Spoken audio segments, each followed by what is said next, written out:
Hello! This week I'm making a chocolate whiskey cake by Melissa Clark from the NYTimes.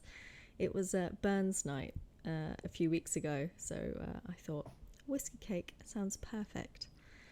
So first up, it's butter into a pan, meant to be mixed with some warm coffee, but I just added boiling water to the pan and then threw in some coffee granules. I know, sacrilege. I'm not a big coffee drinker. And then it's cocoa powder and then it's whiskey. I'm on the ball here. It's meant to be Irish whiskey, but I just used up the rest of some, I think it was Jack Daniels, and then some Scottish whiskey, as it was Burns night. So we've celebrated for years, so it's a nice thing to do. And then that goes onto the hob and is whisked until it's all kind of melted. And the sugar gets added next. Some caster sugar and some light brown sugar. I made 2/3 of the amount in a 20 centimetre pan because I didn't have a big enough pan for the original recipes, so I kind of downsized it a bit. And I probably should have used a larger saucepan. I'm just seeing if the sugar has completely dissolved, so making sure there was no granules there. Hence a little bit of finger dipping. And I'm adding that to a bowl just because I realised I wasn't going to have enough room in the saucepan to add ingredients later on. I hope I'm not the only person that just completely always picks the wrong size vessel. And next up, it's some plain flour and some bicarbonate of soda, salt, ground cloves, and some black pepper, two-handed black pepper addition there. And then giving that a whisk together. I didn't actually really taste the black pepper or cloves. I mean, it was towards the end of the night, so that might have been part of it. A lot of whiskey. And then breaking a couple of eggs into a bowl. Adding some vanilla.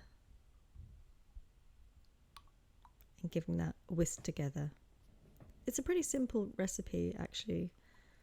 It's quite nice not to have to always beat and cream and all that stuff. I mean, there's a fair amount of whisking, but generally fairly nice. Then adding that fairly slowly because the chocolate mixture is still a bit warm, so I guess it's just to make sure you don't get scrambled eggs, which I didn't. It was completely fine. And then adding the dry mixture.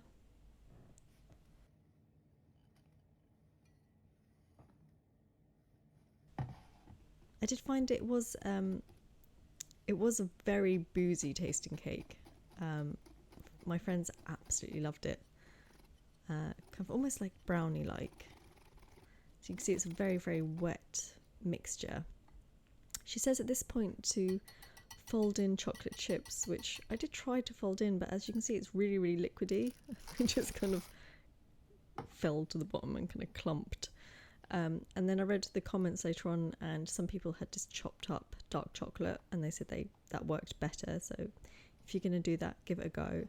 She does butter and cocoa the tin, but I didn't. I just used my normal liner because all the chocolate chips are just in one puddly lump. So I'm trying to stir them a bit into the batter. They kind of did sink a bit to the bottom, but it's nice having those little chunks throughout.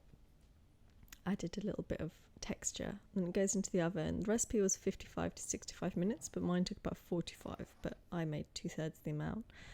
I didn't manage to take any pictures. I am so sorry. I left it to cool in the pan, and then we wolfed it down after dinner.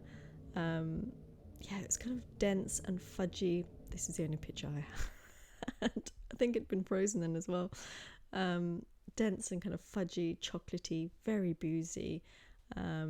Loads of people loved it. I was on the fence about it. I think I'm not it's like I don't like tiramisu, so maybe this wasn't the perfect cake for me, but very easy.